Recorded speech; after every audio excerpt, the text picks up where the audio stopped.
Hi and welcome back to Amanda Ramsey Makeup and Beauty.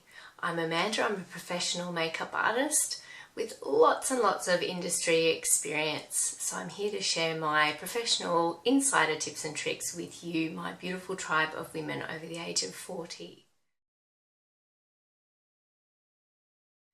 I've had a special request for someone who has deep set, crinkly and hooded eyes. Now, hooded eyes is something that a lot of us are going to have to deal with. Some of us are born with it, and the rest of us, the lid starts to droop as we age. Bloody awesome. Mine have just started in the last couple of years, lucky me. So I just thought I'd show you what I mean by a hooded eye. This is the piece of skin that once upon a time used to sit up like this. Hence, I guess, why a lot of people get Botox, to try and lift the arch of the brow. I haven't done that, so this is what's happening here. This part is sort of hooding over. You can no longer really see the crease, so the socket of my eye. So the socket is here, which is exactly where you can actually feel the socket bone. So step one, I guess, when you've got a hooded eye, is there's not a whole lot of point really pushing a lot of color into the socket, because you're not going to see it anymore. The hood is going to cover it. So if you've got deep set eyes, don't put a dark color in the socket line, because it just creates an even deeper looking socket. So keep that nice and light. You want to use a light color all over.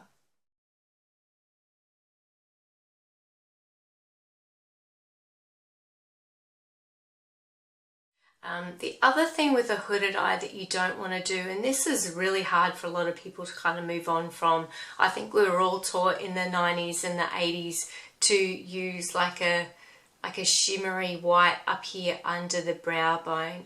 Now, a lighter color will help to lift, but just make sure it's not shimmery, because that will just accentuate this area, which what happens is it brings it further forward, and we want to give the illusion of that kind of receding and being lifted. I think what it does, having that bright white or shimmer, is it makes you look quite puffy. A little bit of shimmer in the inner corners will just help your eyes to pop, so that looks really pretty. Deep set, crinkly, but also a hooded eye is to use matte eyeshadows. I know it's difficult because I love a shimmer myself, but you want to make sure that the color that you're using all over the lid is fairly matte. Anything that's too sparkly or shimmery will actually accentuate your crinkles. We don't want that. God, no.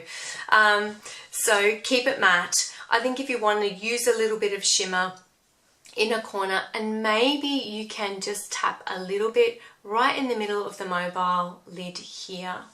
Unless you're really wrinkly, then just completely stay away from shimmers. It does just make it look worse, sorry.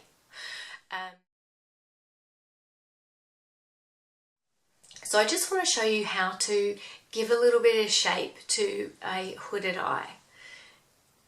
So I have this colour. It's a soft taupe. This one happens to be by MAC. I will find out what the colour is and put it up in the notes. But any matte taupe.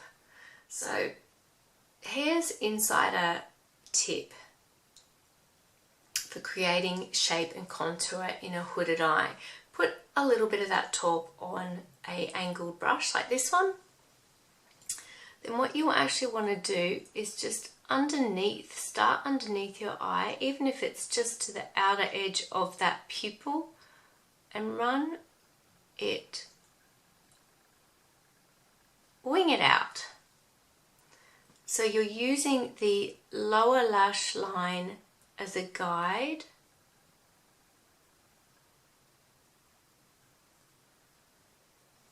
to put your guideline in. Oh, that's cool. You can actually really see it does is it just makes sure that everything you do and anywhere you put your color inside of that line, you'll always keep lifting the eye. If you were to bring the color south of that, what it's going to do is just give the illusion of a droopy eye. Who wants a droopy eye? I know I don't. So I want that, hello, fresh-faced, open-eyed, wide-eyed look. So that is, my friends, the sneaky little insider trick. So I'll just do it on the other side. Use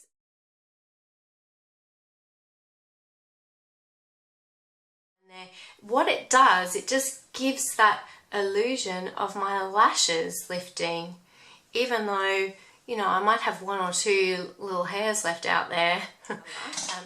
Same pale taupey colour, and just load up a small fluffy brush. When I say load up, whenever you put your brush into the powder, always just kind of tap any excess out.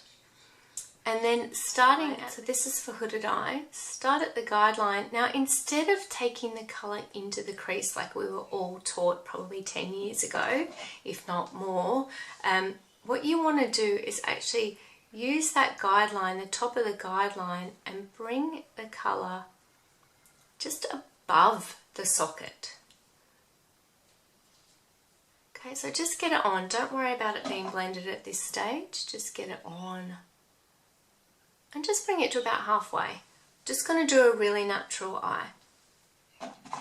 We're just creating a little bit of shape to help give the illusion of not that drooping down there anymore, but our eye looking just a bit more lifted.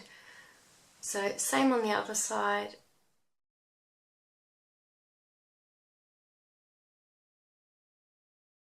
And all you're going to do is blend inwards. And you want to soften that line so you can't actually see where your pale colour that you put all over your lid and your slightly deeper colour that you've just put into that contour start and finish.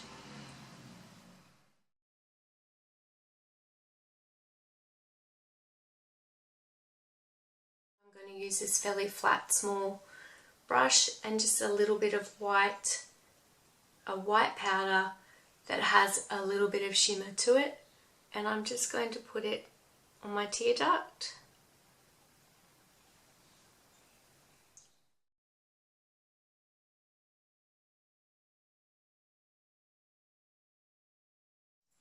And that's how you can create a bit of pop on the inner corners of your eye. It's a really good trick. That is, dude, I've had heaps of sleep.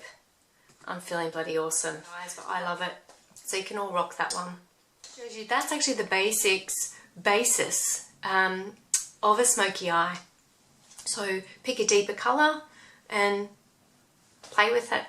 Play with it, have fun with it. That's it for that little tip. I'd love you to join me over on my blog, which is at www.amandaramsey.com.au. It's a wonderful place for women over the age of 40 to just get lots of my insider tips and tricks and how-tos, just so we can all feel just that little bit better about ourselves, take on the world, move some mountains. You go, girls. And please join me. I'd love you to subscribe. And I'll see you next time. Bye.